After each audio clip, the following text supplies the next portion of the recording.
Bom dia, pessoal. Vamos de BTC na manhã dessa quarta-feira, 30 de agosto, agora na Espanha, 10 horas e 33 minutos, no Brasil, 5h33 da manhã. Exatamente como eu reportei ontem, a BTC travou aqui na VWAP mensal, estou no gráfico de 6 horas, ancorado pela banda de VWAP mensal.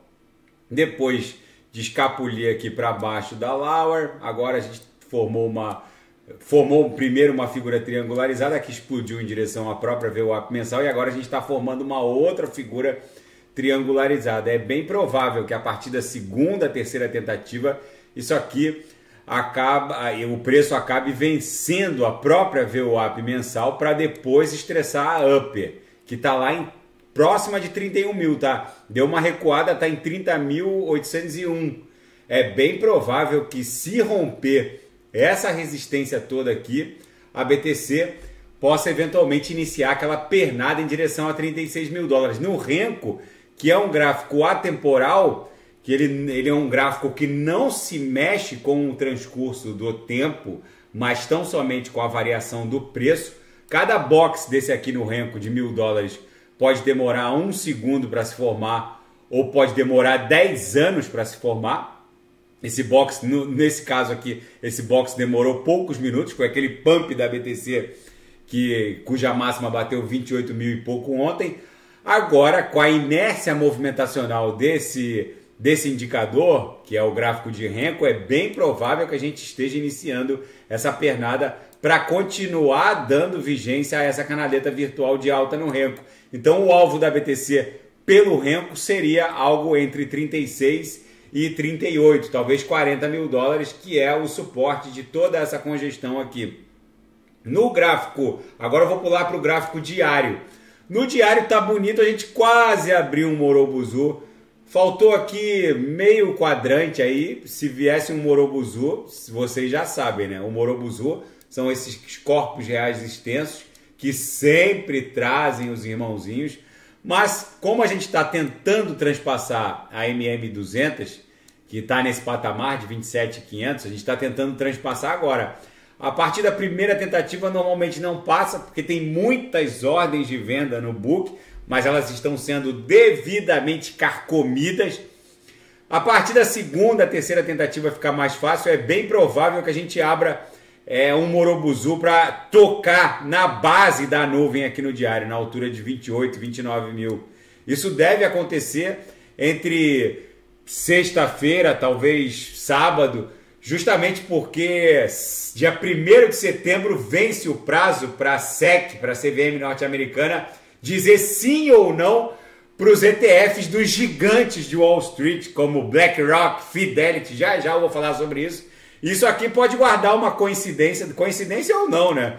Pode guardar uma concomitância com esse Morobuzu que vai trazer os irmãozinhos e vai levar a BTC para 36 mil dólares. Muita gente boa ontem, pelas mensagens ofertadas aqui no canal, acabou abrindo short, achando que a BTC fosse promover a explosão descendente dessa cunha aqui, e caíram do cavalo feio. E no intraday a BTC está desenhando aquela chamada reguinha.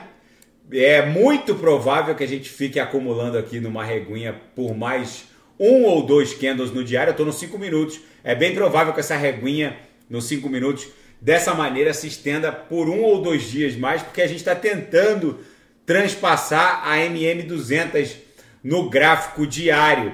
No semanal ficou maravilhosa a formação da BTC, um belíssimo engolfo que agora vai redundar no estresse da aresta superior da nossa cunha triangularizada, com fundos formando essa inclinação padrão de 45 graus, a aresta superior flat. Isso aqui provavelmente vai explodir em direção a 36 mil dólares. Na seara fática, a Binance vai lançar um produto Sandcash, que vai fazer a ponte criptográfica com o sistema bancário da América Latina.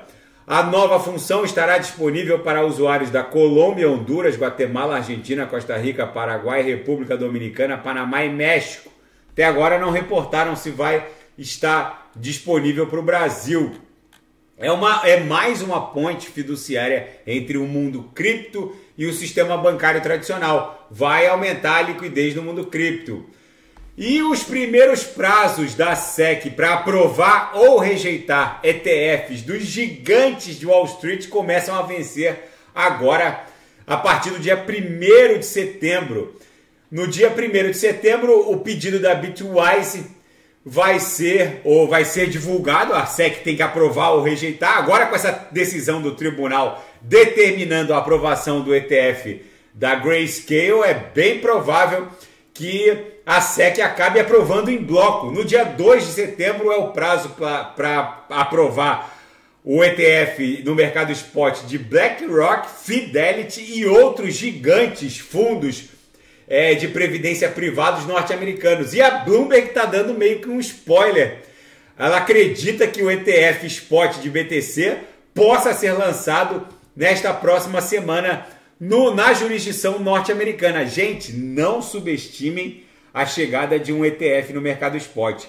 Os grandes fundos de previdência norte-americanos, eles têm que respeitar um compliance muito, muito extenso, e uma das regras desse compliance é a pulverização dos ativos nos mais diversos setores da economia. É uma imposição normativa para a gestão de grandes fundos previdenciários. Então, eles são obrigados a expor o capital a cada um dos setores.